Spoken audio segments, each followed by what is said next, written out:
কিডনিতে পাথর জমে কি করে? ওখানে একটা স্টোন ফর্মিং এনভায়রনমেন্ট আছে, যেটা আমার আপনার হয়তো নেই, যা স্টোন হচ্ছে তার আছে। এই যে অ্যাকিউট কিডনি ইনজুরি, মোস্টলি কি কারণের জন্য এই রোগটা হতে পারে? ব্যথার ওষুধে ভীষণভাবে একেআই হতে পারে, যারা হচ্ছে অনেক বেশি ডোজে খাচ্ছে। Pain killer. কোন খাবার দাবারে কিডনির ক্ষতি হয়? অপকারী জিনিস হচ্ছে ময়দা, চিনি, বেশি নুন। কিডনি ডিজিজ মানে বয়স্ক লোকেদেরই হয়, ছোট বাচ্চাদের কিডনি ডিজিজ হয়? ছোট বাচ্চাদের বিভিন্ন কজ আছে কিডনি ডিজিজ হওয়ার। 1 বছরের মধ্যেও অনেক কিডনি ডিজিজ হতে পারে। বডি বিল্ডার যারা মাসল বিল্ডিং করে তারা ক্রিয়েটিনিন সাপ্লিমেন্ট নেয়, কিন্তু এটা কতটা কিডনির ক্ষতি করে সেটা আপনি বলুন। একটা টার্মিনোলজি আছে জিম নেফ্রোপ্যাথি বলে। তারা যে ডোজে ক্রিয়েটিন সাপ্লিমেন্টটা নিচ্ছে সেটা ধরুন অনেক বেশি, রেগুলেটেড না, কোনো ডাক্তার না দেখিয়ে, কোনো নিউট্রিশনিস্ট না দেখিয়ে খাচ্ছে। পেশেন্টরা ঢুকতেই আতঙ্কিত হয়ে থাকে, একদম আতঙ্কে ভোগে, এই বাবা যাব। তো এই ডায়ালিসিস ব্যাপারটা নিয়ে একটু বলুন। ডায়ালিসিস মেশিনে রক্তটা ঢোকে, ওখানে একটা ফিল্টার থাকে, ওই ফিল্টারটা দিয়ে রক্তটা পাস করে। কিডনি স্টোন হলে অনেকে সার্জারি করাতে চায় না, অনেক বাবা টাবা রয়েছে পেটে হাত দিয়ে স্টোন বার করে দেয়। একদম তো একদম। স্টোন হলে surgery is the only option. 0.5 থেকে 0.8 সেন্টিমিটারের স্টোন যদি হয়, ওইটার একটা মেডিকেল ম্যানেজমেন্ট করা যায়, ওটাকে আমরা বলি মেডিকেল এক্সপালশন থেরাপি। কি বুঝতে পারছেন মেডিকেল স্টুডেন্টদের ভবিষ্যৎ, মানে যে আপনি যেহেতু খাতা দেখেন, হাতের লেখা পড়তে পারেন? আমার কিন্তু নিজের হাতের লেখা খুব ভালো, কিন্তু ওটাই আবার প্রবলেমও হয়, অনেকে ডাক্তার ভাবে না আমার।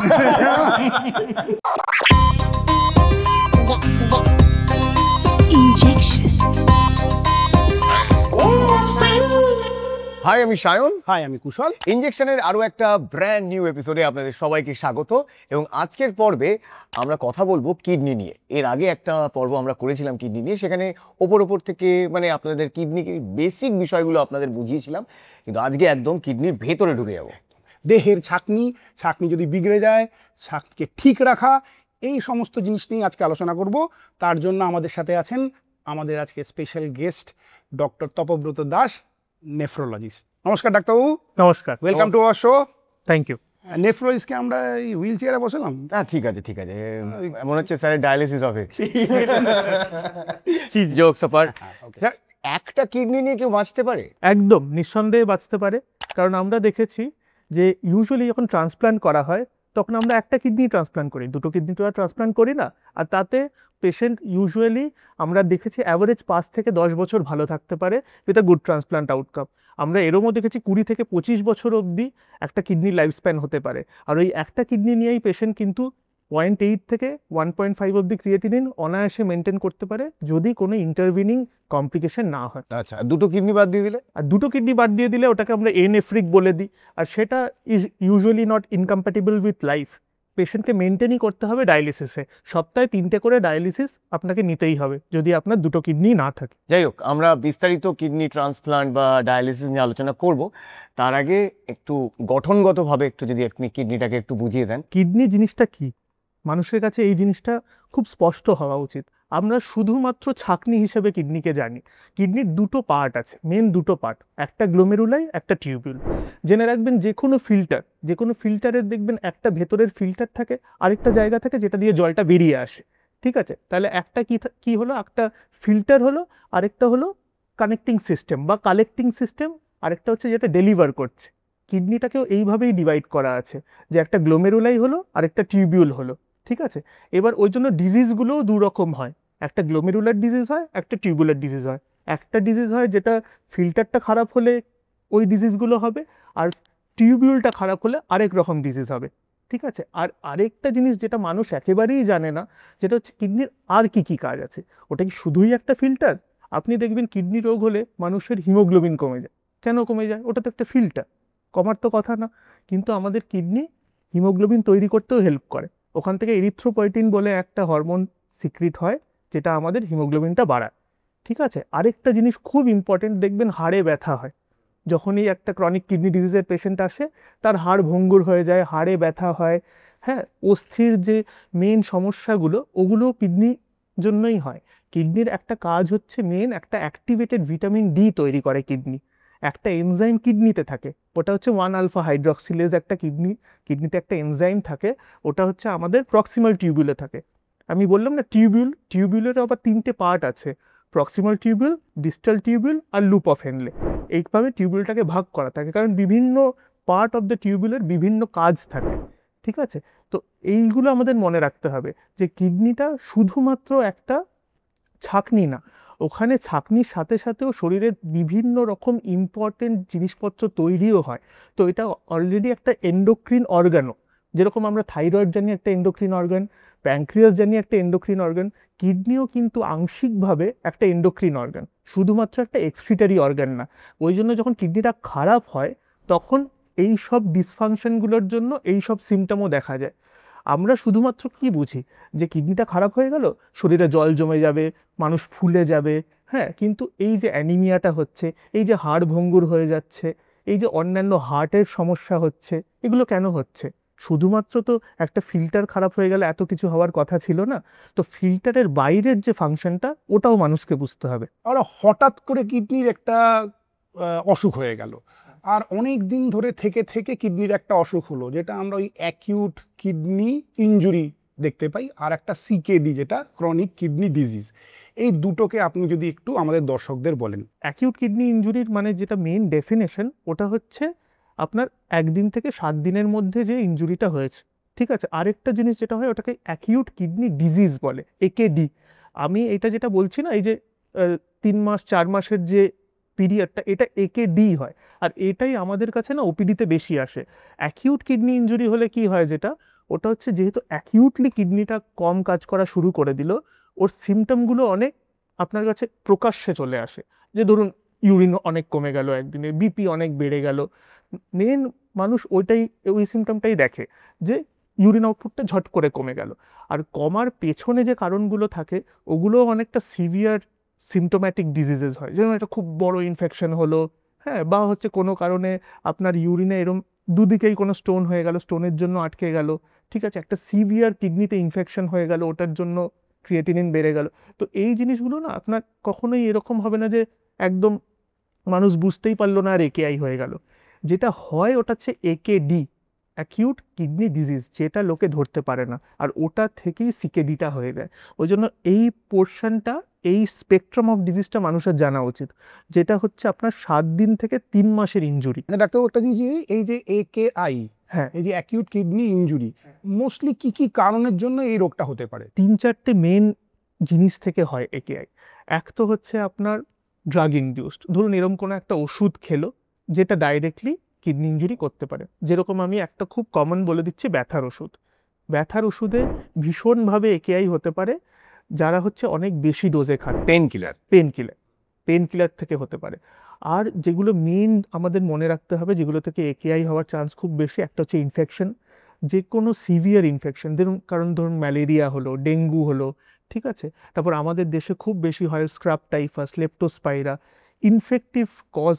আমাদের ওই জন্য ওইটাকে না ওরা আমাদের একটা আলাদা ডিজিজ স্পেকট্রামই করে দিয়েছে, ট্রপিক্যাল একেআই, কারণ আমরা ট্রপিক্যাল কান্ট্রিতে বাস করি। আমাদের ওই জন্য ট্রপিক্যাল একেআই এর কজগুলো জানতে হবে। একটা বলে দিলাম ইনফেকশন, একটা হচ্ছে আপনাদের কোনো রকমের ভেনাম বা পয়জন।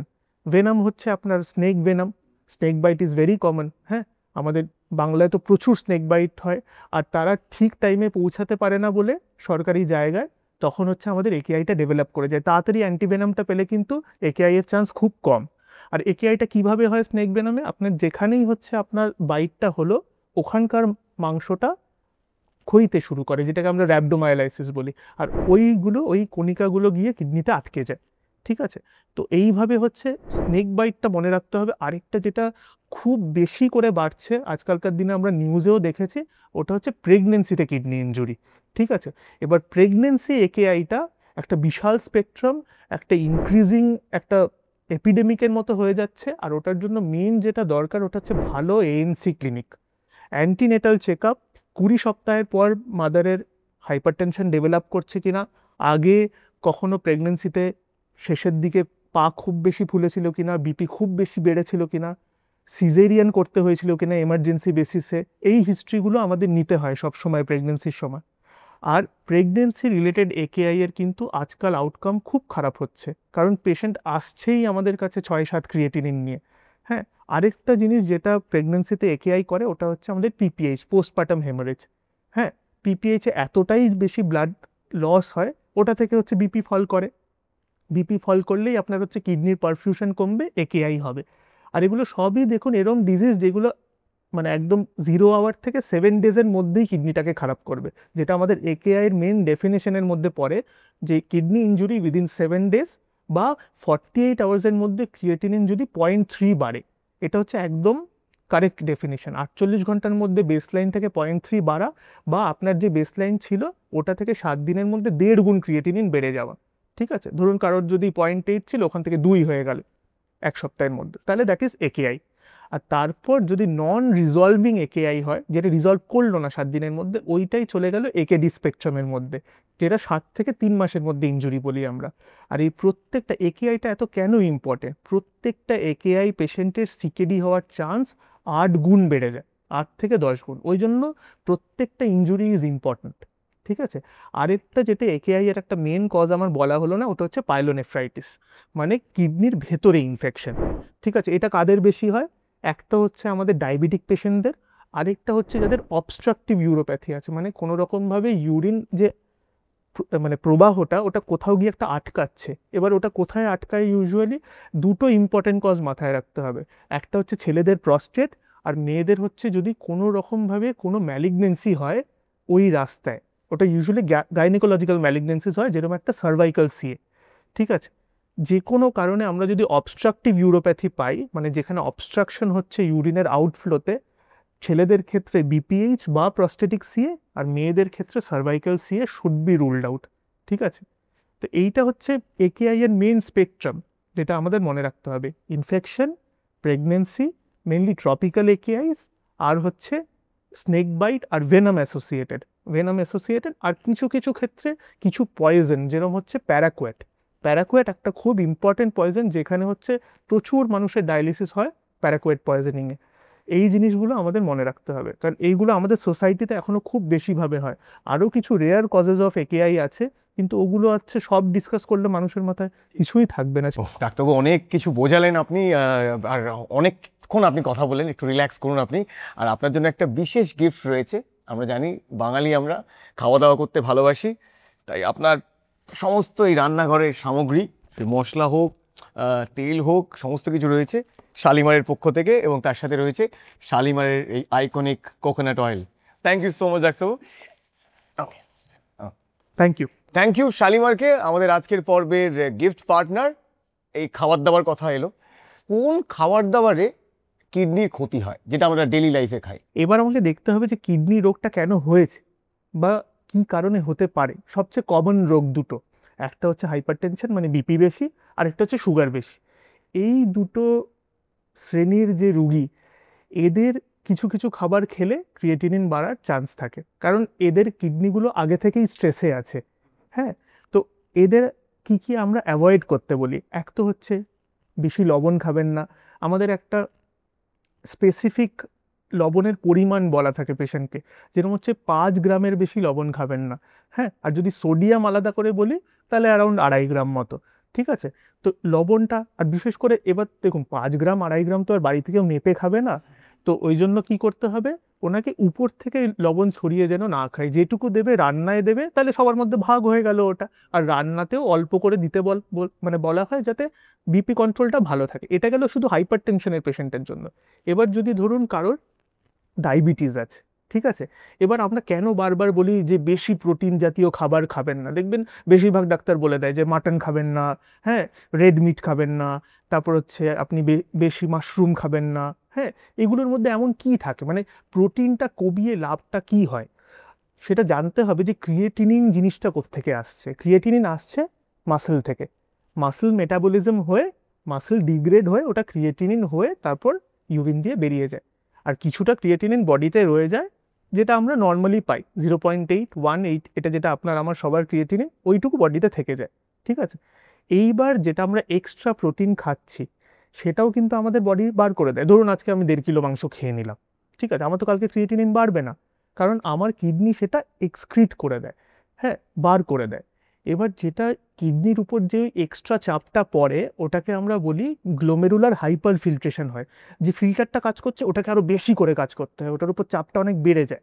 এবার আমার আপনার ওই চাপটা বাড়লে কোনো ক্ষতি নেই সেরকম, বিশেষ করে যারা ইয়াং, যাদের কোমরবিডিটি নেই, আর যারা ওবিজ না, ঠিক আছে, তাদের ওই চাপটা বেশি বাড়ে না। কিন্তু যারা ওবিজ, যারা ধরুন 45-এর উপরে বা 55-এর উপরে উইথ কোমরবিডিটিস, মানে হাইপার টেনশন আছে, ডায়াবেটিস আছে, তার ওষুধ চলে, ওই হাইপার ফিল্ট্রেশন ইনজুরিটা ওনারা ভালো করে কিডনি নিতে পারবে না। ক্রিয়েটিনিনটা তখন আস্তে আস্তে বাড়তে শুরু করবে।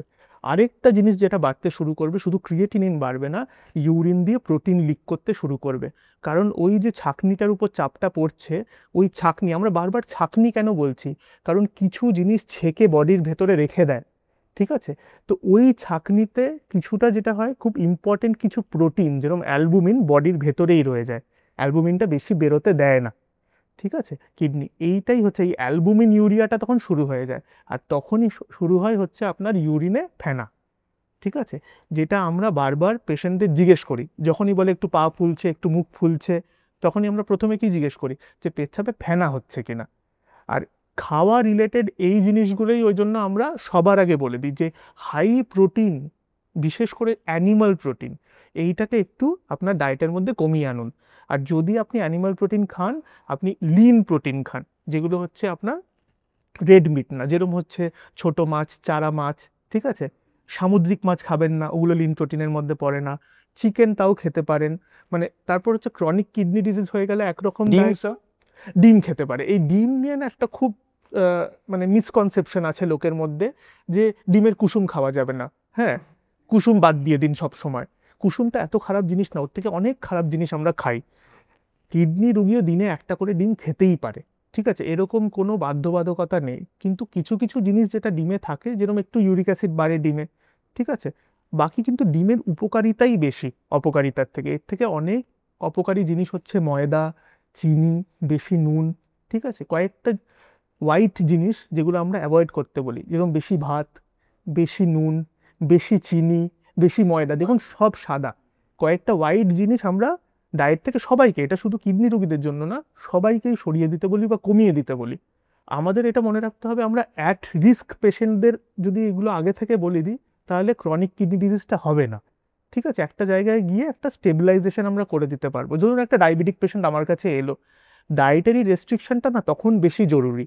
একবার ক্রনিক কিডনি ডিজিজ হয়ে গেলে তো রেস্ট্রিকশনে থাকতেই হবে, কিন্তু তখন এই প্রোগ্রেশনটা আটকানো খুব ডিফিকাল্ট হয়ে যায়। কারোর যদি ক্রিয়েটিনিন প্রথমে নর্মাল থাকে আর তখন থেকেই একটা ডায়াবেটিক পেশেন্ট একটু রেস্ট্রিকশনের মধ্যে থাকে না, তার আউটকামটা অনেক বেটার হয়। তাকে ওষুধটাও কম খেতে হবে, শুধু রেস্ট্রিকশনের মধ্যে থাকে। কয়েকটা বেসিক মেডিকেশনে তো থাকতেই হবে, কিন্তু ওই মেডিকেশনের লিস্টটা এত বড় হয়ে যায় না। ক্রিয়েটিনিনের প্রসঙ্গ এলো, বডি বিল্ডার যারা যারা মাসেল বিল্ডিং করে তারা ক্রিয়েটিনিন সাপ্লিমেন্ট নেয়। এটা কতটা মাসেলে হেল্প করে সেটা তো সবাই জানে, হ্যাঁ, কিন্তু এটা কতটা কিডনির ক্ষতি করে সেটা আপনি বলুন। দেখুন এখন কিন্তু একটা টার্মিনোলজি আছে জিম নেফ্রোপ্যাথি বলে, জিম জিম নেফ্রোপ্যাথি। এবার যারা জিম যায়, রেগুলার জিম করে, তাদের কি কি কারণে কিডনি খারাপ হতে পারে? এক তো হচ্ছে তারা যে ডোজে ক্রিয়েটিন সাপ্লিমেন্টটা নিচ্ছে সেটা ধরুন অনেক বেশি, রেগুলেটেড না, কোনো ডাক্তার না দেখিয়ে, কোনো নিউট্রিশনিস্ট না দেখিয়ে খাচ্ছে, ঠিক আছে। তার নিজের আন্ডারলাইং কোনো ডিজিজ আছে কিনা সেটার স্ক্রিনিং হচ্ছে কিনা। সে ধরুন নিজে হাইপারটেনসিভ, নিজে প্রি ডায়াবেটিক, কোনোদিন চেকই করেনি HbA1c কত, ফাস্টিং সুগার কত, সে জানে না, কোনো আইডিয়া নেই। তার উপর যেটা হয়, ওরা আনরেগুলেটেড স্টেরয়েডও নেয় মাঝে মাঝে, হ্যাঁ, যে একটু মাসল মাসটা বাড়ানোর জন্য টেস্টোস্টেরন নেয়, প্রোটিন সাপ্লিমেন্ট, নানা রকম ইনজেকশন নেয়, সাপ্লিমেন্ট নেয়, আর এগুলো বেশিরভাগ সময় আনরেগুলেটেড হয়, কাউকে দেখিয়ে নেয় না। তো ওইগুলোর একটা সাইড এফেক্ট আসতে থাকে। মেন যেটা হচ্ছে, আপনি যেটা প্রথম প্রশ্নটা করলেন যে ক্রিয়েটিন নিলে কি হবে, ওই জিনিসটাই হবে। দেখুন এত বেশি বেশি প্রোটিন নিচ্ছি, the kidney should be absolutely healthy. একটা হেলদি কিডনি অতটা প্রোটিনের লোড নিতে পারে। একটা আনহেলদি কিডনি, বা যেটার উপর হচ্ছে আগে থেকেই কোনো না কোনো রোগের চাপ আছে, বা ওষুধ খেয়ে সেই কিডনিটা, ধরুন একটা জিম করেছে, জিমের পর হচ্ছে গায়ে ব্যথা হচ্ছে, একটু ব্যথার ওষুধ খেয়ে নিল, পেন কিলার্স খেয়ে নিল, তাহলে কি হলো, একটা কিডনি ইনজুরি হয়, এরকম একটা আমি ওষুধ খেলাম, তার উপর আমি বেশি বেশি করে আবার প্রোটিন লোড করছি, তাহলে আবার হাইপার ফিল্ট্রেশন হচ্ছে, আবার ইনজুরি হচ্ছে, ঠিক আছে। এইটা একটা পার্ট গেল। আরেকটা যেটা হয় জিমে, র্যাবডোমাইলাইসিস, যেটা আমি বলছিলাম না, ওই সাপে কাটার পর মাসেল ব্রেকডাউন করে, ওদের কি হচ্ছে, রোজ মাইক্রো ব্রেকডাউনস হয়। যখন খুব বেশি ওয়েট লিফটিং করে না, তখন দেখবেন খুব মাসেলে ব্যথা করে জিমের পর, তো ওইগুলো হচ্ছে মাইক্রো ব্রেকডাউনস হয়। এবার মাইক্রো ব্রেকডাউনস হলে ওখান থেকে আস্তে আস্তে আস্তে এই ব্রেকডাউন প্রোডাক্টগুলো গিয়ে কিডনিতে আটকাতে থাকে। তখন দেখবেন পেশেন্টের অনেক সময় লাল পেচ্ছাপ নিয়ে আসে, আর অনেক সময় কি হয়, ক্রিয়েটিনিন বাড়িয়েই আসে আমাদের কাছে। তো এইগুলো খুব একটা কিন্তু বিনাইন ডিজিজ না, যদি লেটে ধরা পড়ে এটা থেকেও ক্রনিক কিডনি ডিজিজ হতে পারে। ওই জন্য যারা জিম যাচ্ছেন তাদের জন্য একটাই উপদেশ, আপনারা সাপ্লিমেন্ট নিন কিন্তু আন্ডার গাইডেন্স নিন। আপনারা এনহান্স নিজেদের করার জন্য ওষুধ নিন, স্টেরয়েড নিন, কিন্তু under guidance, under an endocrinologist বা একজন নিউট্রিশন। পেশেন্ট এসে জিজ্ঞেস করে, ডাক্তারবাবু আমার তো ক্রিয়েটিনিন এত বেড়ে গেছে, আমার ক্রিয়েটিনিনটা একটু কমিয়ে দিন, আপনারা কি করেন? এটাকেও দুটো ভাগে ভাগ করতে হবে যে পেশেন্টটা একেআই এর পেশেন্ট না সিকেডি পেশেন্ট। এবার ধরুন একেআই, অ্যাকিউট কিডনি ইনজুরি, আমরা কজটা ধরলাম, ওই অতগুলো কজ ডিসকাস হলো। এবার ওই কজের মধ্যে যে কোনো একটা কজ যদি আমি পেয়ে গেলাম, সেটা ট্রিটমেন্ট করলাম বা ওই কজটাকে সরিয়ে দিলাম, ঠিক আছে। মানে ধরুন একটা ওষুধ খাচ্ছিল যেটা থেকে ক্রিয়েটিনিন বাড়ছিল, ওটাকে সরিয়ে দিলাম, তারপর আস্তে আস্তে ক্রিয়েটিনিনটা কমতে শুরু করলো। এটা গেল একেআই এর পার্টটা। এবার ধরুন কেউ সিকেডি, কেউ একটা ক্রনিক কিডনি ডিজিজ, মানে 3 মাসের বেশি একটা রোগে ভুগছে, সেটা একটা ডায়াবেটিস হতে পারে। আমি ডায়াবেটিসটাই বলছি কারণ 60 to 70% of CKD patient diabetic nephropathy হয়। তো এইবার হচ্ছে আমি ধরুন 2.5-3 ক্রিয়েটিনিন নিয়ে এসছে আমার কাছে, ওইটা কিন্তু ওরমভাবে দুম করে কমিয়ে দেওয়া যায় না, কারণ আমাদের কিডনির একটা ইস্যু আছে, এটা আমাদের আগে থেকে জেনে রাখতে হবে। আমরা 2 মিলিয়ন নেফ্রন নিয়ে জন্মেছি।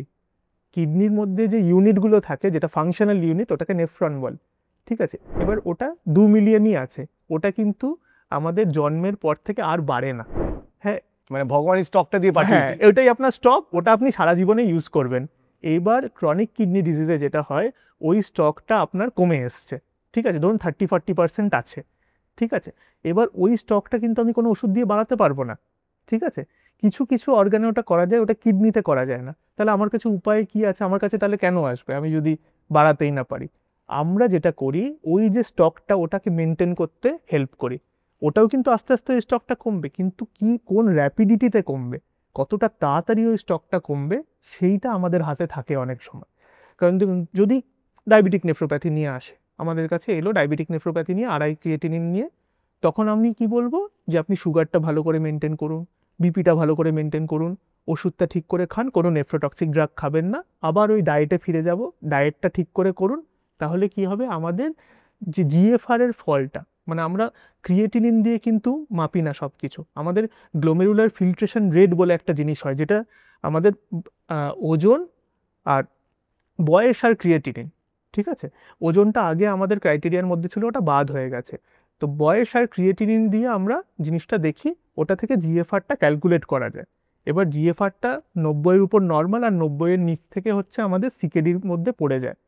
এইবার ওই জিএফআরটাকে আমরা মেনটেন করি, ঠিক আছে। জিএফআর এর ফলটা যেন তাড়াতাড়ি না হয়, ওটাই ওষুধ দিয়ে করা সম্ভব সিকেডিতে।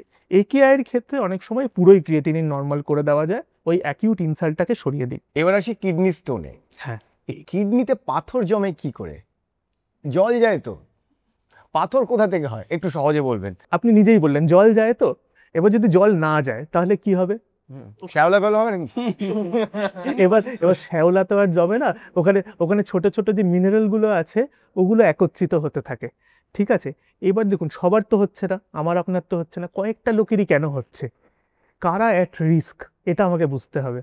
একটা হচ্ছে কি দিয়ে তৈরি হয় এই স্টোন, ইউজুয়ালি সবচেয়ে কমন স্টোন কি, ক্যালসিয়াম অক্সালেট স্টোন। হ্যাঁ, এবার মেন কারণ কি আমাদের ক্যালসিয়াম অক্সালেট স্টোন হওয়ার, ওটা হচ্ছে ওখানকার ক্যালসিয়াম ডিপোজিশন। এবারে এত ক্যালসিয়াম আসছে কোত্থেকে, আর ওখানে ডিপোজিটই বা হচ্ছে কোত্থেকে? সবচেয়ে বড় কারণ হচ্ছে ক্যালসিয়াম সাপ্লিমেন্টেশন, ঠিক আছে। এত সাপ্লিমেন্ট খাচ্ছে লোকে, আর তার উপর ওখানে একটা স্টোন ফর্মিং এনভায়রনমেন্ট আছে, যেটা আমার আপনার হয়তো নেই, যা স্টোন হচ্ছে তার আছে। আমাদের বডিতে কিছু স্টোন ইনহিবিটার্স থাকে, যেটা স্টোন হতে দেয় না, ঠিক আছে। ওনাদের বডিতে যাদের হচ্ছে স্টোন, তাদের ওই স্টোন ইনহিবিটারগুলো কম আছে, ঠিক আছে। তো ওই জন্যই দেখবেন যাদের স্টোন হচ্ছে না, অনেক সময় দেখবেন কয়েকটা সিরাপ খায়, হ্যাঁ, পটাশিয়াম সাইট্রেট সিরাপ খায়। এই পটাশিয়াম আর সাইট্রেট দুটোই হচ্ছে স্টোন ইনহিবিটার। আর আর ওই জন্যই আমরা কি বলি, যাদের স্টোন হয় তাদের বেশি করে জল খেতে বলি, 2.5 লিটার 3 লিটার করে জল খেতে বলি। বেশি জল খেলে কি হবে, আপনাদের ভলিউমটা, বডির যে ভলিউমটা, ওটা মেনটেন হবে, ডিহাইড্রেটেড হবে না। যেখানেই ডিহাইড্রেশন হবে ওখানে কনসেন্ট্রেশন হবে মিনারেলগুলোর, ঠিক আছে, আর কনসেন্ট্রেশন হলেই স্টোন ফর্মেশন হবে। আর মেন জিনিস হচ্ছে এই স্টোন ইনহিবিটারগুলো, এইগুলো আপনার বডিতে ঠিকঠাক আছে কি না, এইটা আমরা অনেক সময় টেস্ট করে দেখি, যাদের রিকারেন্ট স্টোন ফর্মার, যারা ধরুন 1 বছর আজকে স্টোন হলো, আবার 2 বছর পর আরও 2টো স্টোন নিয়ে চলে এলো। ঠিক আছে, আরেকটা কিছু কিছু কজ আছে জেনেটিক কজ, ঠিক আছে, যেরকম অক্সালোসিস। হ্যাঁ, এইগুলো হচ্ছে বাচ্চার বয়স থেকেই যাদের স্টোন হচ্ছে, ফ্যামিলি হিস্ট্রি অফ স্টোন আছে কিনা, বাবা মায়ের স্টোন আছে, ছেলেরও স্টোন আছে, এইগুলো আমাদের আগে থেকে হিস্ট্রি নিতে হয়। আর আরেকটা জিনিস হচ্ছে ইউরিক অ্যাসিড।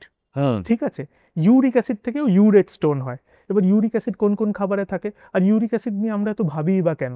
ঠিক আছে, ইউরিক অ্যাসিড শুধু স্টোন করে তাই নয়, ইউরিক অ্যাসিড বেশি থাকলে অনেকগুলো জিনিস হয়, হার্টের হেলথ খারাপ হয়ে যায়, বিপি কন্ট্রোল করা যায় না, কারণ ওটা আর্টারির হেলথটা ভালো রাখে, আমাদের ধমনীগুলোকে ভালো রাখে। ঠিক আছে, যদি ইউরিক অ্যাসিডটা কম থাকে, বেশি uric acid target organ damages করে, যেরকম কিডনি স্টোন, আর আমাদের কার্ডিয়াক আউটকামও খারাপ হয়ে যায়। এবার ইউরিক অ্যাসিড কোন কোন খাবারে বেশি থাকে আর কোন কোন খাবারগুলো অ্যাভয়েড করতে বলবো। ইউরিক অ্যাসিড আসে থেকে পিউরিন থেকে, পিউরিন মেটাবলিজম হয়ে আমাদের ইউরিক অ্যাসিড তৈরি হয় বডিতে। এবার পিউরিন কোথায় থাকে কি করে বুঝবো? যে কোনো অ্যানিমাল প্রোটিন, ঠিক আছে, যেরকম হচ্ছে মাংস, মাছ, ডিম, অর্গান মিট, যেরকম মেটে খায়, ব্রেন খায় লোকে, তো এই অর্গান মিট একদম নো। মাছ, এবার হচ্ছে যারা ধরুন ভেজিটেরিয়ান, তাও ইউরিক অ্যাসিড স্টোন হচ্ছে। টমেটোর ক্ষেত্রে বলা নাকি ওটা কি হ্যাঁ, সত্যি? ওই জন্য আমি ওই জিনিসটাতেই আসছিলাম, যে টমেটো আর হচ্ছে ফুলকপি আর হচ্ছে মাশরুম, এই তিনটেতে প্রচুর হচ্ছে ইউরিক অ্যাসিড থাকে। আর যারা আমরা একটা তো সাবস্টিটিউট দিতে হবে পেশেন্টকে, যে আমরা যদি বলে দিই সবগুলো বাদ হয়ে গেল, তাহলে ওই কী খাবে?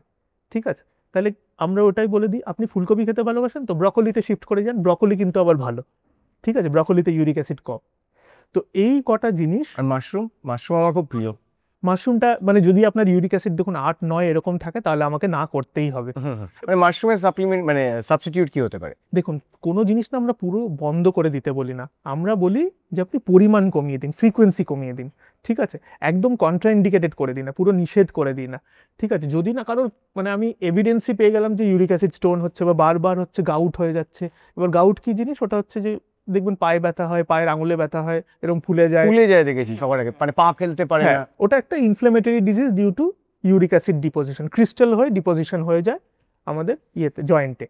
ঠিক আছে, তো আমি আবার স্টোনের প্রসঙ্গেই ফিরে আসি। তো এই আরেকটা ইউরিক অ্যাসিড স্টোন হয়, তো আমাদের মানে এবার আমার কাছে একটা পেশেন্ট এলে আমি মানে ব্রড একটা গাইডলাইন কি দিয়ে দিই, যে আপনি বেশি করে জল খাবেন, একদম ডিহাইড্রেটেড থাকবেন না, অ্যানিমাল প্রোটিন অ্যাভয়েড করুন, অর্গান মিট অ্যাভয়েড করুন, যতটা পারবেন শাকসবজি থেকে প্রোটিন ডিরাইভ করার চেষ্টা করুন, যেরকম সয়াবিন।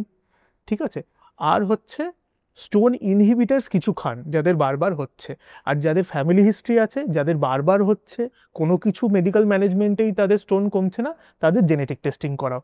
হ্যাঁ, আর নালে মানে ইউরিনের কিছু টেস্ট হয়, আমি অত ডিপে যেতে চাইছি না, সেগুলো মানে ডিপার ইভ্যালুয়েশন দরকার যদি রিকারেন্ট স্টোন হয়। কিডনি স্টোন হলে অনেকে সার্জারি করাতে চায় না, তাই বিভিন্ন অল্টারনেটিভ ট্রিটমেন্টে চলে যায়, অনেকে হোমিওপ্যাথিতে চলে যায়, অনেক বাবা টাবা রয়েছে মানে পেটে হাত দিয়ে স্টোন বার করে দেয়। একদম তো একদম। স্টোন হলে surgery is the only option নাকি অল্টারনেটিভ কোনো ট্রিটমেন্ট আছে? না দেখুন, এটারও আবার দুটো ভাগ আছে, যে স্টোনটার সাইজ কত বড়। ঠিক আছে, ধরুন আমার কাছে চলে এসছে একটা 1.5 সেন্টিমিটারের স্টোন নিয়ে। ঠিক আছে, এইবার গাইডলাইন কি বলে, 0.5 থেকে 0.8 সেন্টিমিটারের স্টোন যদি হয়, ওইটার একটা মেডিকেল ম্যানেজমেন্ট করা যায়, ওটাকে আমরা বলি মেডিকেল এক্সপালশন থেরাপি, এমইটি। এইবার ওটার জন্য কিছু একটা দুটো ওষুধ আছে, আমরা দিয়ে 2 সপ্তাহ থেকে 3 সপ্তাহ ওয়েট করি যে ইউরিনের রাস্তা দিয়ে বেরিয়ে যাচ্ছে কিনা। এবার সব স্টোন এরকম পজিশনে থাকে না যে এগুলো বেরোতে পারে। যারা আমি বলছিলাম না যে আমাদের কিডনির দুটো পার্ট আছে, একটা গ্লোমেরুলাই আর একটা কালেক্টিং সিস্টেম, যে স্টোনগুলো কালেক্টিং সিস্টেমে আছে, মানে যেটা হচ্ছে আমাদের এই নলটা ইউরেটারের মধ্যে আছে, যেখান থেকে কালেক্টিং সিস্টেমটা শেষ হয়ে আমাদের মানে ইউরিনারি ব্ল্যাডারে গিয়ে পড়ে ইউরিনটা, ওই কালেক্টিং সিস্টেমের মধ্যে যদি থাকে, তাহলে স্টোনটা বেরিয়ে যাওয়ার চান্সটা অনেক বেশি থাকে। কিন্তু ধরুন যদি আমাদের কিডনির অনেক উপরের পার্টে থাকে, আপার ইউরিনারি ট্র্যাক্টে থাকে, বা কিডনির প্যারেনকাইমার মধ্যে থাকে, সেটা কোনোভাবেই ওষুধ দিয়ে বার করা সম্ভব না। আর সেই স্টোনগুলো যদি সিমটোম্যাটিক স্টোন হয়, ধরুন আপনার খুব ব্যথা করছে, বারবার ইউরিনে ব্লিডিং আসছে, ইউরিনে ইনফেকশন হচ্ছে স্টোনের জন্য, ইউরিন আটকে গিয়ে, তখন অপারেশন ছাড়া উপায় থাকে না। আর এখন খুব ভালো ভালো অপারেশন চলে এসছে, মিনিমালি ইনভেসিভ অপারেশনস চলে এসছে, যে আপনার ক্যাথেটারের রাস্তা দিয়ে ঢুকে একটাও কোনো ইনসিশন না দিয়ে ওইটাকে গুঁড়ো করে ওরা বেরিয়ে আসে স্টোনটা নিয়ে, ওই গুঁড়োটা নিয়ে তারপর একটা জাস্ট একটা স্টেন্ট বসিয়ে দেয়, সেই স্টেন্টটা ধরে ধরে ওই ইউরিনের সাথে ওই স্টোনের গুঁড়োগুলো বেরিয়ে যায়। ঠিক আছে, আগে যতটা কমপ্লিকেশন ভাবা হতো স্টোন সার্জারির, ওটা কিন্তু এখন অনেকটা কমে গেছে। কিছু কিছু ক্ষেত্রে তো ডে কেয়ার সার্জারির মতো হয়ে গেছে, যে সকালে অপারেট করে বিকেলের মধ্যে ছেড়ে দিল বা পরের দিন সকালে ছেড়ে দিল, আর তারপর ওরা ফলো আপ করে 7 থেকে 10 দিন পরে। এবার তো গেল হচ্ছে রোগ ভোগের ব্যাপার। একটা সুস্থ লোক সে চিন্তা করছে না আমার কিডনি কেমন আছে, ডাক্তারবাবুর কাছে যাব, তো আপনারা তাদের জন্য কি কি স্ক্রিনিং এর ব্যবস্থা রাখেন? কিডনি স্ক্রিনিংটা, যেটা আমি আবার বলছিলাম, যে কিডনি একটা কাজ করে না, অনেকগুলো কাজ করে। হ্যাঁ, তার মধ্যে একটা হচ্ছে হিমোগ্লোবিন মেনটেন করা, প্রেশারটা ভালো করে মেনটেন করা, কারণ শরীরে যদি কিডনি আপনার খারাপ থাকে শরীরে জল জমবে, ওই এক্সট্রা জল আর এক্সট্রা নুনটা হচ্ছে আপনার বিপিটাকে বাড়াবে। ঠিক আছে, তারপর হচ্ছে ওই ইউরিনে আপনার প্রোটিন বেরোচ্ছে কিনা। তো বেসিক কয়েকটা ডিজিজ আমরা দুটো ধরনের টেস্ট দিই, যে একটা হচ্ছে কিডনিটা ভালো আছে কিনা দেখার জন্য, আরেকটা হচ্ছে পেশেন্টটার কোনো রিস্ক ফ্যাক্টর আছে কিনা এটা দেখার জন্য। রিস্ক ফ্যাক্টরের মধ্যে দুটো বড় রিস্ক ফ্যাক্টর হচ্ছে, একটা হাইপার টেনশনের স্ক্রিনিং করা, তার ব্লাড প্রেশারটা ঠিক আছে কিনা, আর একটা সুগারটা আছে কিনা। এই দুটো বড় জিনিস যদি স্ক্রিন করে দিই, তাহলে দুটো ক্রনিক কিডনি ডিজিজ হওয়ার মেন রিস্ক ফ্যাক্টর আমি স্ক্রিন করে নিলাম। আরেকটা হচ্ছে এখন কিডনি কেরম আছে ওটা দেখার জন্য, আর প্রোটিনিউরিয়া হচ্ছে কিনা। ঠিক আছে, মানে ইউরিয়া ক্রিয়েটিনিনটা দেখে নেওয়া। আর যদিও ইউরিয়া ক্রিয়েটিনিন খুব পুয়ার মার্কার, জানেন তো, আমাদের কাছে আর কোনো মার্কার নেই বলে আমাদের ইউজ করতে হয়। একটা সিস্টাটিন সি বলেও একটা নতুন মার্কার এসছে, ওটা কিন্তু এখন হয়, এখন করা যায়, আর আমরা ওটা একেআইতে ইউজও করি। ঠিক আছে, কিন্তু ওটা জেনারেল অ্যাওয়ারনেসটা কম, কারণ এক তো হচ্ছে ওটার হচ্ছে একটু দাম বেশি, করানো যায় না সব সময়, আর ওটার না কিছু কিছু কন্ট্রাইন্ডিকেশন আছে, মানে যে কিছু কিছু সিচুয়েশনে না ওগুলো করা যায় না। যেরকম হচ্ছে ইনফেকশন থাকলে ওটা আবার ঠিকঠাক আসে না, কারো থাইরয়েড থাকলে ওইটা আবার একটু বেশি আসে, কোনো ইনফ্লামেশন থাকলে, কোন ধরুন কারোর গাউট আছে, কারোর রিউমেটয়েড আর্থারাইটিস আছে, ওই সিস্টাটিন সিও ওটার সাথে বেড়ে যায়। তো এরকম কিছু কিছু ওভারল্যাপিং জিনিসের জন্য না সিস্টাটিন সিটা ওইভাবে মানুষের মধ্যে পৌঁছতে পারছে না। তো ওই জন্য আমরা ইউরিয়া ক্রিয়েটিনিন আরেকটা ইউরিনের টেস্ট, যে ইউরিনে প্রোটিন আসছে কিনা, এইটুকু, মানে এটা একটা মিনিমাল স্ক্রিনিং। আর হচ্ছে লিপিড প্রোফাইল আর এলএফটি তো করাই হয় দেখার জন্য, যে ওগুলোও রিস্ক ফ্যাক্টরের মধ্যেই পড়ে, যে শরীরে অ্যালবুমিন কত আছে ওটা আপনি লিপিড প্রোফাইলে এলএফটিতে দেখে নিলেন, আর লিপিড প্রোফাইলে আপনার হচ্ছে শরীরে খারাপ ধরনের লিপিডগুলো অ্যাকিউমুলেট হচ্ছে কিনা। হ্যাঁ, ওইগুলো হচ্ছে সবসময়। আর এই না একটা মিসকনসেপশন আছে, কোলেস্ট্রল বেশি, কোলেস্ট্রল কমাতে হবে। কোলেস্ট্রল কিন্তু খুব দরকার শরীরের জন্য, প্রত্যেকটা সেলের মেমব্রেন কোলেস্ট্রল দিয়ে তৈরি। আমি যদি কোলেস্ট্রল 0 করে দিই আমি মরেই যাব। ঠিক আছে, তো ওই জন্য কোলেস্ট্রল খারাপ জিনিস না, আমাদের বেশি দেখতে হবে যে আমাদের এলডিএলটা বাড়ছে কিনা আর এইচডিএলটা কমছে কিনা।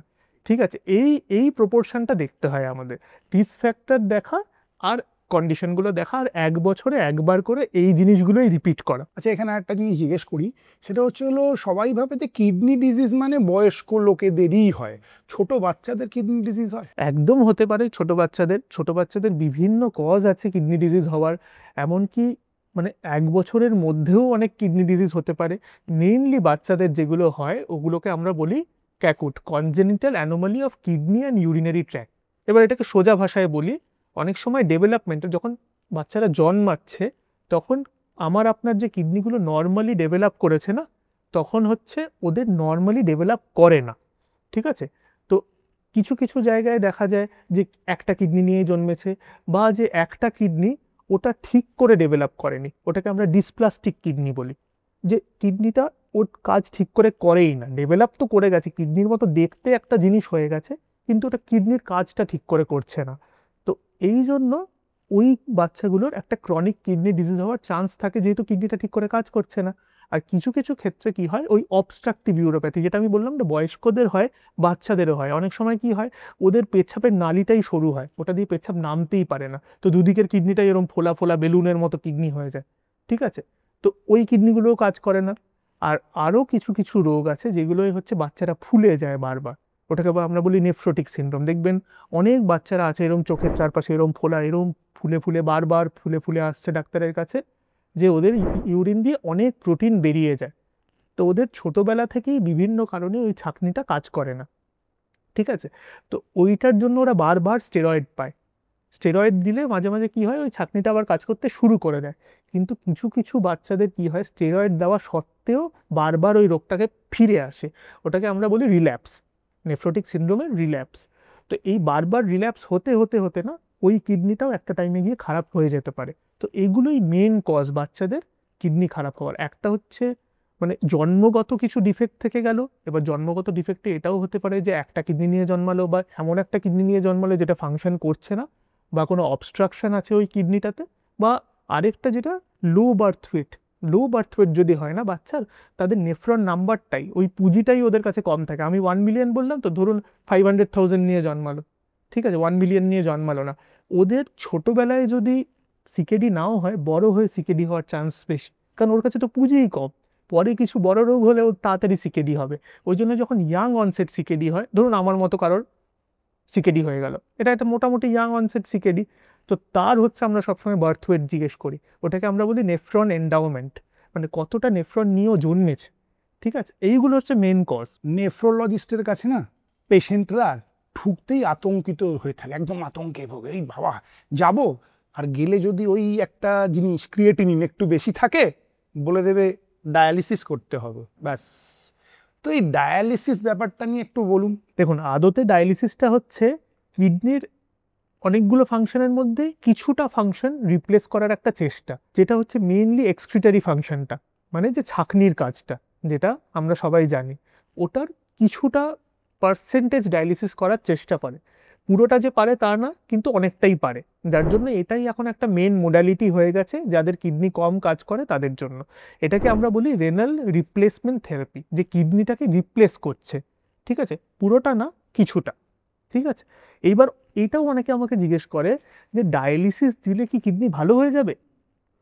এইটা কিন্তু রিপ্লেসমেন্ট থেরাপি, এটা কিডনিটাকে ভালো করার থেরাপি না, প্রথমে এটা মনে রাখতে হবে। আর যেটা আমাদের মনে রাখতে হবে যে এই জিনিসটা করছি কি আমরা। হ্যাঁ, আপনি দেখবেন যে ডায়ালিসিসের জন্য আমাদের প্রথম যেটা দরকার, ওটা হচ্ছে একটা অ্যাক্সেস, মানে কোথা থেকে আমি রক্তটা বার করব। কারণ ওটাই কি হয়, ডায়ালিসিস মেশিনে রক্তটা ঢোকে, ওখানে একটা ফিল্টার থাকে, ওই ফিল্টারটা দিয়ে রক্তটা পাস করে। আরেকটা জিনিস ওই ফিল্টারটার মধ্যে দিয়েই যায়, ওটাকে বলে ডায়ালাইজেট। ওটা হচ্ছে একটা স্পেশাল রকমের জল, যেটা হচ্ছে আমাদের ইউনিটে তৈরি হয়, একটা আরও প্লান্ট থাকে ডায়ালিসিস ইউনিটে। তো ওই আরও প্লান্টটার মধ্যে আমাদের হচ্ছে একটা ওয়াটার তৈরি হয়, একটা স্পেসিফিক ওয়াটার তৈরি হয়, যেটা খুবই পিওর হতে হয়। কারণ একটা ডায়ালিসিসের সময় পেশেন্টের ব্লাডের কন্ট্যাক্টে অ্যারাউন্ড 20 লিটার অবধি জল আসে। আপনি ভাবুন, আপনি যে জলটা খাচ্ছেন, পান করছেন, ওই জলটাও আমরা পিউরিফাইড খাই, ঠিক আছে, কিন্তু ওটা ব্লাডের কন্ট্যাক্টে কিন্তু ডাইরেক্টলি আসছে না।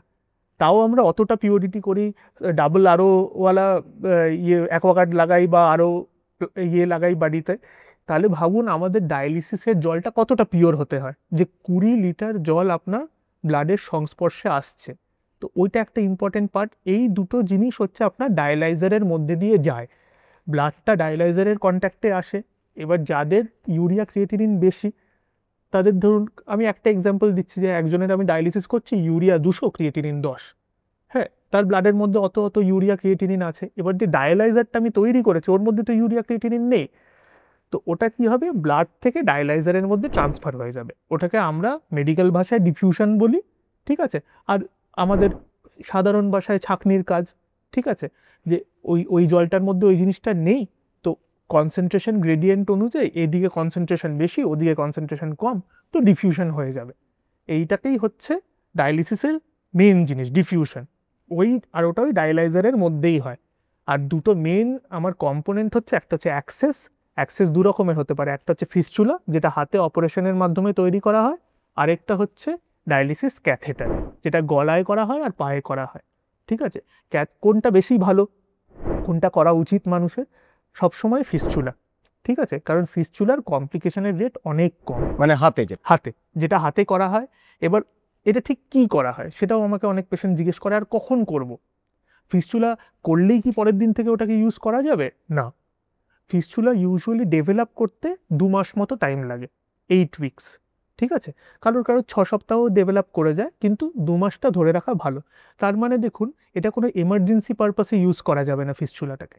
এমার্জেন্সি পারপাসে ডায়ালিসিস কিন্তু শুধুমাত্র ক্যাথেটার দিয়েই করা যাবে, ঠিক আছে, যদি না কারোর আগে থেকে ফিস্চুলা করা থাকে। এবার ধরুন, যেটা আমরা আগেও ডিসকাস করেছি, একেআই, অ্যাকিউট কিডনি ইনজুরি। দেখুন, একেআই এর সময় তো আমরা কোনো প্রিপারেশন করার টাইম পাই না, তখন আমাদের গলায় বা পায়ে একটা তাড়াতাড়ি লাইন করে ডায়ালিসিসটা শুরু করে দিতে। আচ্ছা ডাক্তারবাবু, এই যে প্রিপারেশন করার টাইম পান না, যদি প্রিপারেশন করার টাইম পান, মানে প্রিপারেশন বিফোর ডায়ালিসিস, এরকম কি কিছু করেন আপনারা? হ্যাঁ, দেখুন, প্রিপারেশন কার করব, কোন পেশেন্টের প্রিপারেশন করব ফর ডায়ালিসিস, কাকে কাউন্সিল করব যে আপনার ডায়ালিসিস লাগতে পারে। আমি সিকেডি, অনেকগুলো স্টেজ হয়, যারা হচ্ছে সিকেডি স্টেজ 4-এ চলে আসে, যাদের জিএফআর আমার 20-র কাছাকাছি চলে এসছে, বা 15 থেকে 20-র মাঝে আছে, স্টেজ 5-এ চলে এসছে, মানে ওটা লাস্ট স্টেজ অফ সিকেডি।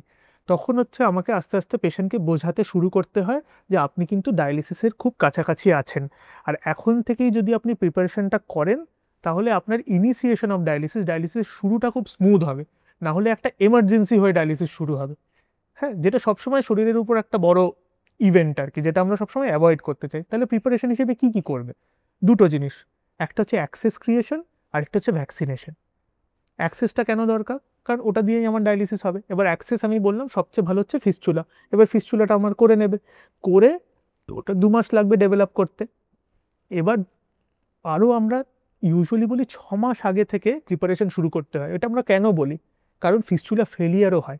ধরুন একটা ফিস্চুলা করলাম, ওটার তো কোনো 100% গ্যারেন্টি নেই যে ওটা আমার একদম একবারেই অপারেশনটা সাকসেসফুল হবে। ধরুন সাকসেসফুল হলো না, আমি 2 সপ্তাহ পরে দেখলাম যে ফিস্চুলার আউটকামটা আমি চাইছিলাম সেটা আমি পেলাম না হাতে, তাহলে আমি আরেকটা ফিস্চুলা উপরে করব। তো ওটার জন্য আমার আরও টাইম চাই। তো ওই জন্য আমরা 6 মাসটা টাইম পেশেন্টের কাছে চাই, যে 6 মাস আগে থেকে আপনি প্রিপেয়ার করতে শুরু করুন। আর পেশেন্টরা ওখানেই ভয় পেয়ে যায় যে আমার তো এখন কিছুই হয়নি, আমি তো ভালো আছি, তাহলে আমাকে ডায়ালিসিসের জন্য কেন প্রিপেয়ার করা হচ্ছে?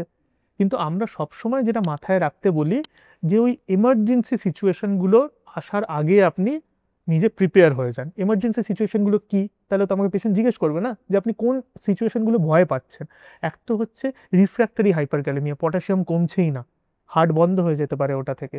রিফ্র্যাক্টরি হাইপারটেনশন, মানে কোনো ওষুধ দিয়েই বিপি কমছে না, 4-5টা রকমের ওষুধ দেওয়া হয়ে গেছে, আমার বিপি তারপরেও কন্ট্রোল হচ্ছে না। রিফ্র্যাক্টরি হাইপারভলিমিয়া, মানে এত ফুলে আছে শরীরে, এত জল জমে আছে যেটা কোনো রকম ডায়ুরেটিক দিয়ে, মানে ধরুন ল্যাসিক্স, যেটা সবাই জানে, ল্যাসিক্স দিয়েও বেরোচ্ছে না, কোনো রকম ইউরিন বাড়ছেই না। আর কিছু যেরকম ইউরেমিক কমপ্লিকেশনস হয়। ইউরেমিক কমপ্লিকেশন মানে কি? যেগুলো হচ্ছে শরীরে যে দূষিত পদার্থগুলো জমে যাচ্ছে সেইগুলোর জন্য কমপ্লিকেশন। অনেকের খিঁচুনি হয়, অনেকের কার্ডিয়াক অ্যারেস্ট হয়ে যেতে পারে, মানে হার্টের উপর ডাইরেক্ট এফেক্ট হয়, মানে হার্টের যে উপরে একটা আস্তরণ থাকে ওটাকে পেরিকার্ডিয়াম বলে, ওটাই ইনফ্লামেশন হয়ে যায়, পেরিকার্ডাইটিস হয়, ইউরেমিক পেরিকার্ডাইটিস। আর অনেকে রিফ্র্যাক্টরি ভমিটিং হয়, বমি হয়েই যায়। এই জিনিসগুলো হলে আমাদের তক্ষুনি এমার্জেন্সিতে ডায়ালিসিস শুরু করতে হয়। আর তখন যদি এই ফিস্চুলাটা করা থাকে, ইট কামস অ্যাজ এ বুন, এটা আশীর্বাদের মতো, যে আপনাকে তখন কোনো লাইন টাইন খুঁজতে হলো না, ডাইরেক্ট ফিস্চুলাতে 2টো নিডল ঢুকিয়ে দেওয়া হয়, একটা নিডল দিয়ে আপনার ব্লাড যায়, আর একটা নিডল দিয়ে আপনার ব্লাডটা ফেরত দিয়ে দেওয়া হয়। যেটা দিয়ে ব্লাড যায় ওটা হচ্ছে আপনার রেড রঙের হয়, কারণ ওটাকে আর্টেরিয়াল বলি। আর ভেন দিয়ে সবসময় আমরা জানি ব্লাড ফেরে, তো ওটা হচ্ছে ভেনাস নিডল দিয়ে ফিরে যায়। আর ওই সেম অ্যারেঞ্জমেন্টটা এখানেও থাকে, একটা আর্টেরিয়াল থাকে, একটা ভেনাস থাকে ক্যাথেটারে। ঠিক আছে, আরেকটা জিনিস হচ্ছে ভ্যাকসিনেশন। 3টে ভ্যাকসিনেশন আমাদের নেওয়াতেই হয়। একটা হচ্ছে হেপাটাইটিস বি এর ভ্যাকসিনেশন, আরেকটা 2 রকম নিউমোনিয়ার ভ্যাকসিনেশন, একটা নিউমোভ্যাক, একটা ইনফ্লুভ্যাক। এবার নিউমোনিয়ার মধ্যে ওই নিউমোভ্যাকের আবার 2টো পার্ট আছে, পিসিভি 13 বা 14, এখন পিসিভি 14 বেরিয়ে গেছে, তারপর একটা পিপিএসভি 23। ঠিক আছে, এইটা 2 মাসের ব্যবধানে নিয়ে নিতে হয়, আগে পিসিভি 13 বা 14, তারপর পিপিএসভি 23। এটা হচ্ছে নিউমোকক্কাল ইনফেকশনের জন্য। আরেকটা ইনফ্লুয়েঞ্জার জন্য। ইনফ্লুয়েঞ্জাটা আবার ওই ইনফ্লুয়েঞ্জার সিজনে নিতে হয়, ওই অক্টোবর, নভেম্বর, সেপ্টেম্বর, অক্টোবর, যখন এই ইনফ্লুয়েঞ্জা একটা এপিডেমিক মতো শুরু হয়, তার আগে প্রত্যেক বছর একটা নতুন স্ট্রেন বেরোয় ইনফ্লুয়েঞ্জা, কারণ ওটা ভাইরাসের একটা নতুন স্ট্রেন বেরোয়।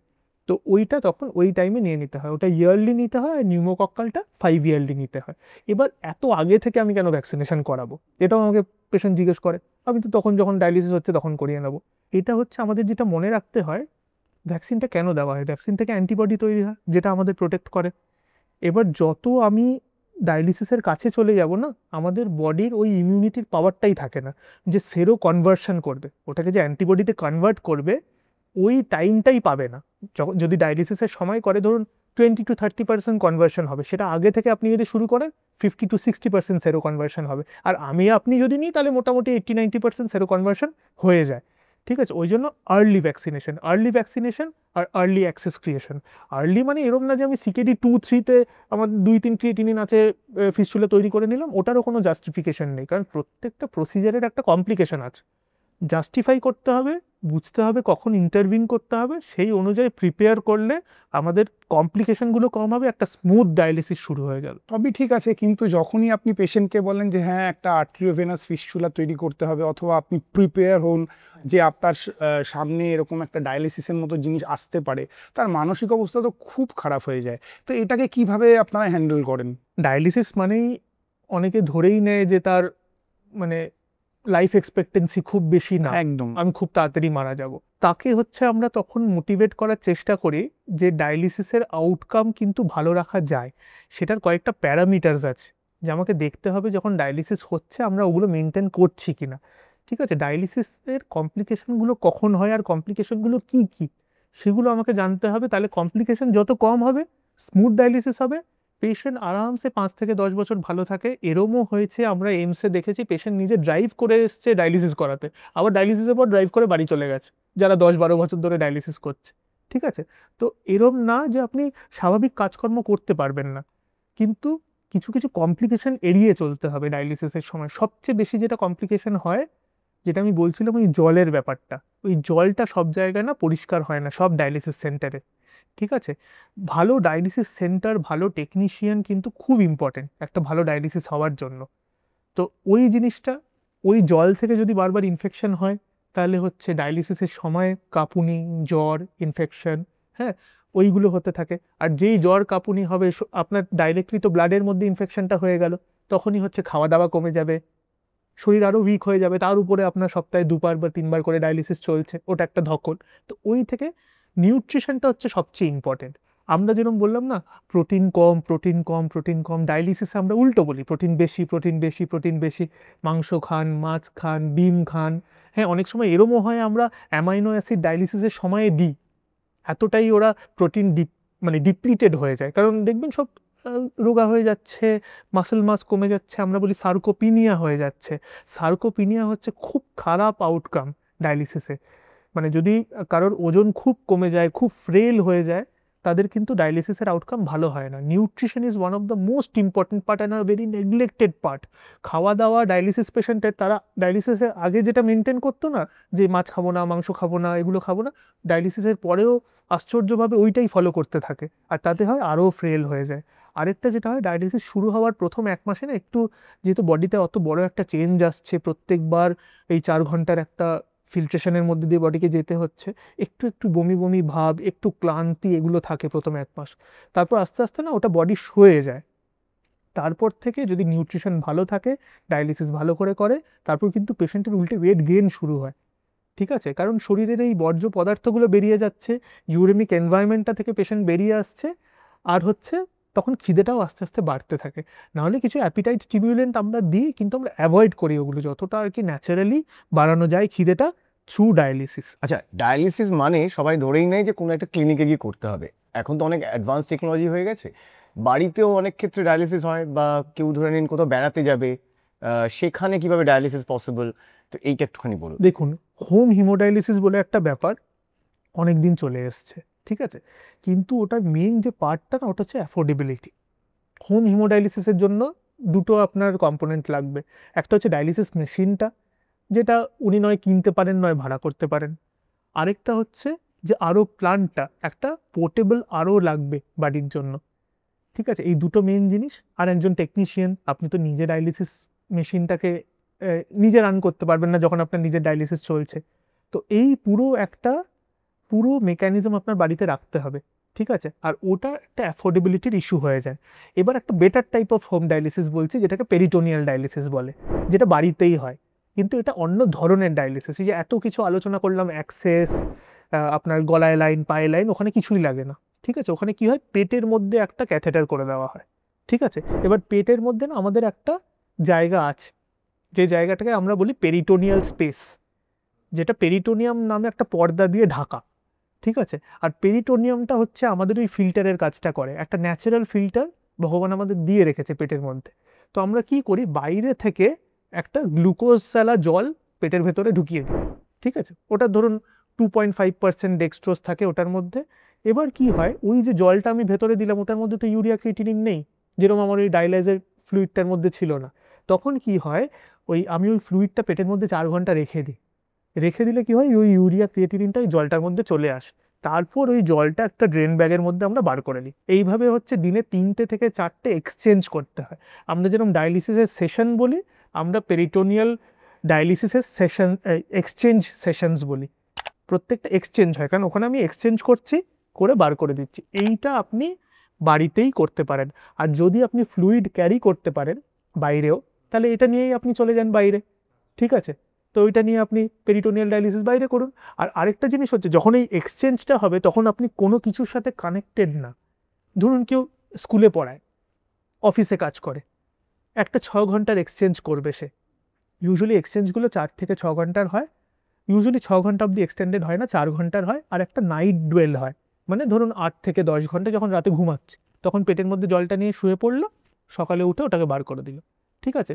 এবার ধরুন কেউ অফিসে যাচ্ছে, ঠিক আছে, অফিসে ওই 4 ঘন্টার ডুয়েলটা করে নিল, অফিসের কাজকর্ম করে নিল, তারপর বাড়ি এসে ওটাকে বার করে দিল, ঠিক আছে? অনেক সময় কি করে, এবার ধরুন কারোর কর্পোরেটে আছে 10-12 ঘন্টা কাজ, তার তো কি করে সে চেঞ্জ করবে? তখন তারও একটা উপায় আছে, ওটাকে বলে অটোমেটেড পেরিটোনিয়াল ডায়ালিসিস।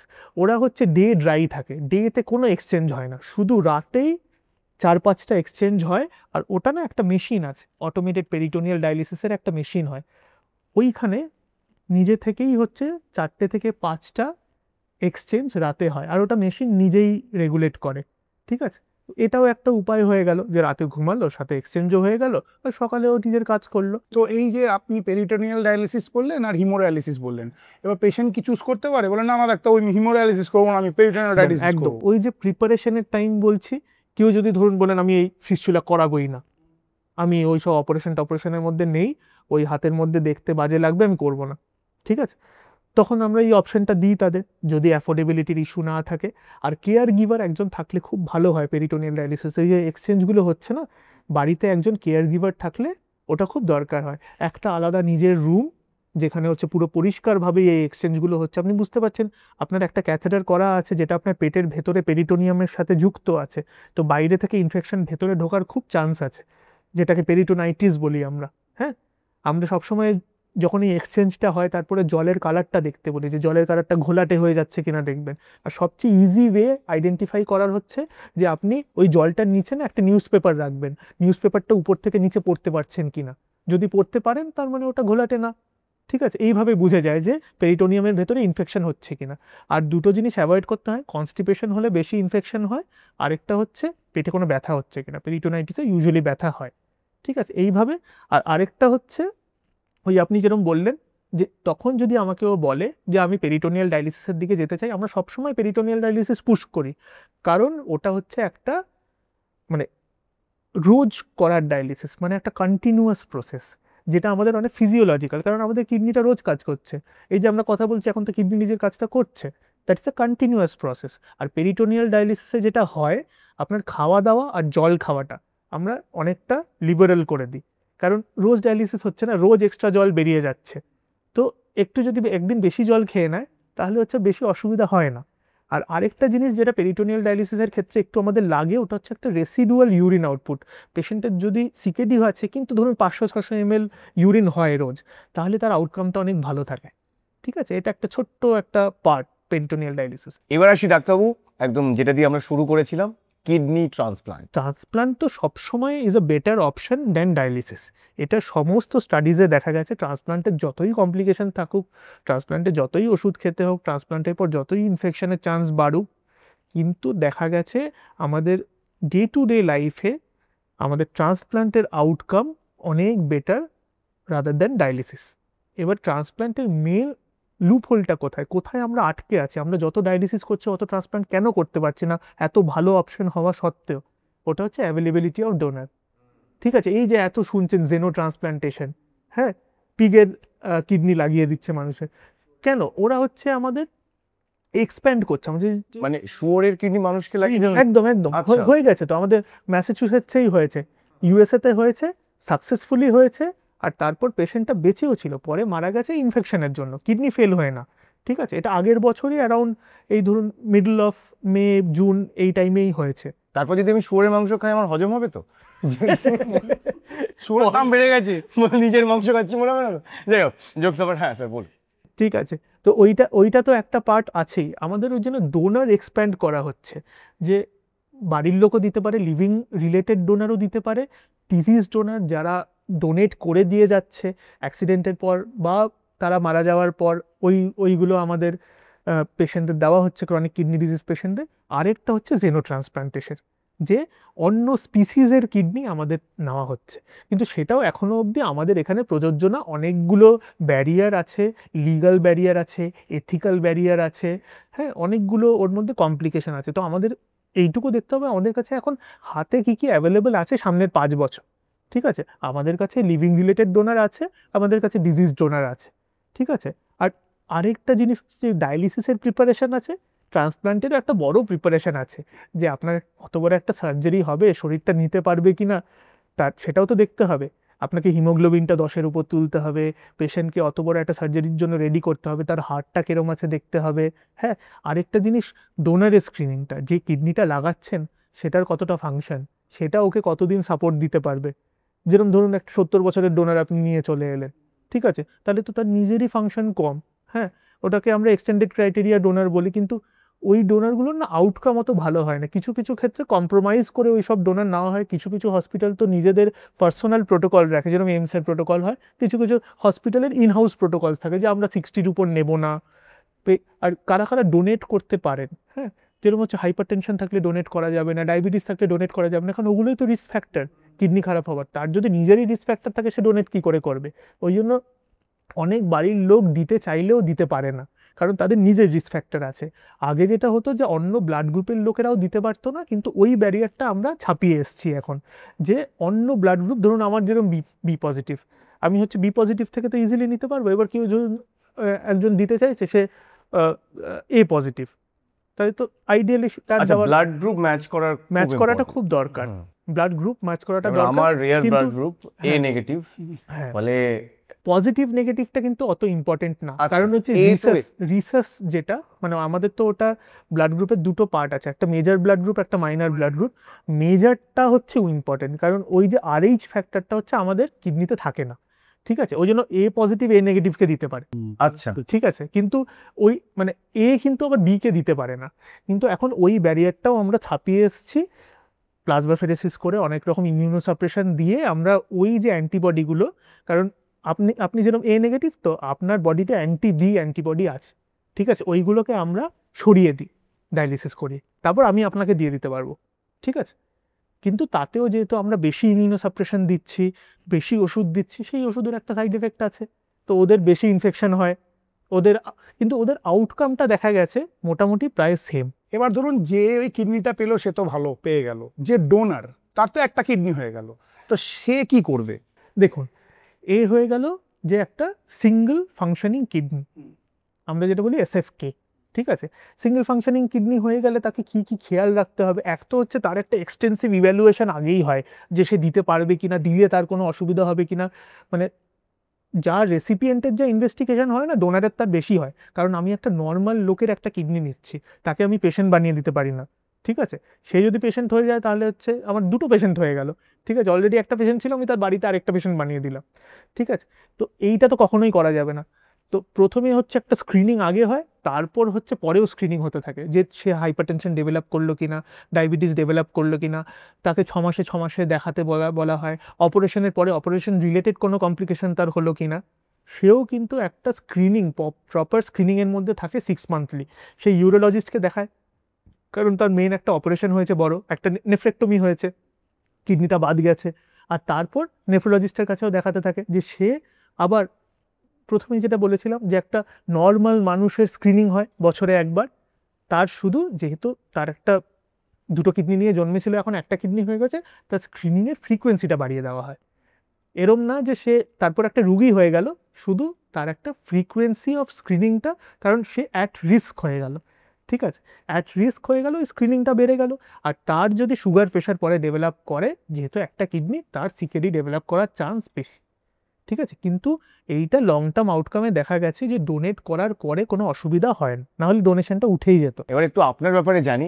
আচ্ছা, বলে রাখি স্যার কিন্তু যারা ডাক্তারি পরীক্ষা টরীক্ষা দেয় তাদের খাতা দেখবে কিছুক্ষণ পর, জানি তো স্যার। আপনার জার্নিটা একটু জানি, আপনার পড়াশুনো, আপনার দেখুন, আমার তো স্কুলিং কলকাতাতেই, পুরো পাঠভবনের স্কুলিং পুরো 1 থেকে 12।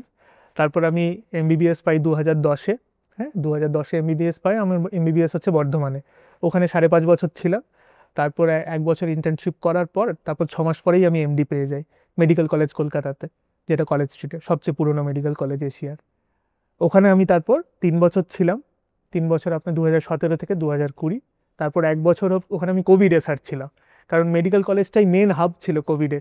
ওখানে আমাদের পুরো যে সুপার স্পেশালিটি বিল্ডিংটা, 2টো বিল্ডিং জুড়ে শুধু কোভিড পেশেন্ট ছিল। তো ওই টাইমটাই হচ্ছে আমরা পুরো কোভিড ওয়ারিয়ার ছিলাম 1 বছর।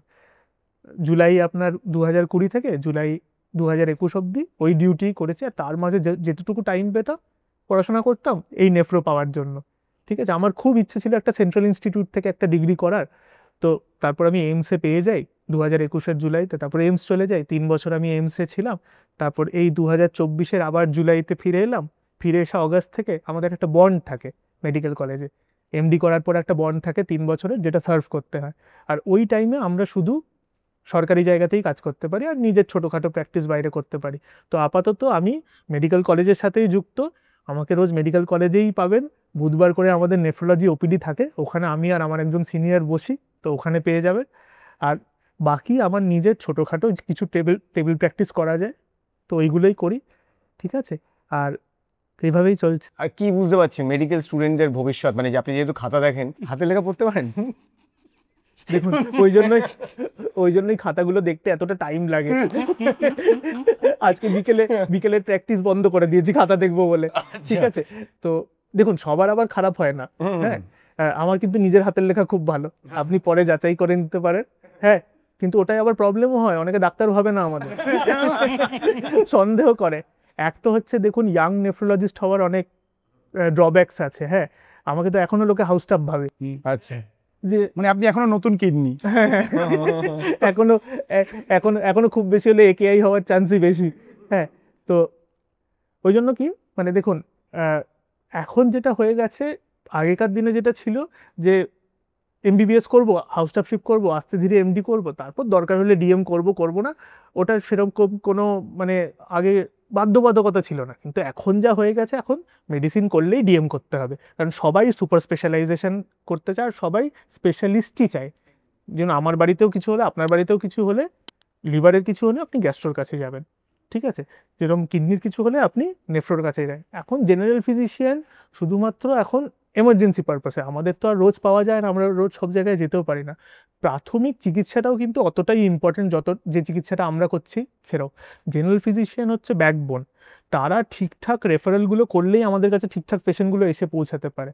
তো ওই জন্যই মেডিসিনের ছাত্রদের পেছনে আমরা এত টাইম কেন দিই, এই আমি কাজ শেষ করেই তাড়াতাড়ি ওদের কাছেই যাব, কারণ ওরা যদি ঠিক করে চিনতে না শেখে, এই কিডনি ডিজিজগুলো অনেকভাবে আমাদের কাছে প্রেজেন্ট করে। কারণ বললাম না, দুরকম রোগ আছে, গ্লোমেরুলার ডিজিজ, টিউবুলার ডিজিজ, বিভিন্নভাবে। সবাই যে ফুলে আসবে এরকম নেই, শুধু অ্যানিমিয়া নিয়েও কিডনি ডিজিজ আসতে পারে। তো এই প্রেজেন্টেশনগুলো তো ওদের শেখাতে হবে। অনেক ধন্যবাদ ডাক্তারবাবু, আমরা অনেক কিছু জানতে পারলাম আমরা কিডনি নিয়ে। আমরা আরও অনেক পর্ব করব কিডনি নিয়ে, কারণ আমরা জানি যে নেফ্রোলজি একটা বড় সাবজেক্ট, 2টো এপিসোডে আমরা কিচ্ছু কভার করতে পারিনি। এবং তার সাথে আমরা ধন্যবাদ জানাবো আমাদের ইনজেকশন পডকাস্টের গিফট পার্টনার শালিমারকে। এবং তার সাথে আপনাদের কাছে অনুরোধ ডাক্তারবাবু, হ্যাঁ, যেরকম আপনারা এই কিডনি নিয়ে জানছেন, আমাদের নিয়েও জানছেন, এই ইনজেকশন পডকাস্টটাকে একটুখানি ডায়ালিসিস করে দিন, বা যাতে একটু লাইক, শেয়ার, সাবস্ক্রাইব একটু ছড়িয়ে দিন, ছড়িয়ে দিন আপনারা একটু লাইক, শেয়ার, সাবস্ক্রাইব করে দিন। তাহলে এর সাথেই টাটা বাই বাই বলছি আমি সায়ন, আমি কুশল। ফিরবো অন্য কোনো পর্বে অন্য কোনো ইনজেকশন নিয়ে। ততক্ষণ আপনারা সুস্থ থাকুন, যাতে ডাক্তারবাবুদের কাছে আপনাকে যেতে না হয়। আর যদি অসুস্থ হন তাহলে নিজে ডাক্তারি করবেন না। Stay fit, stay healthy. Tata.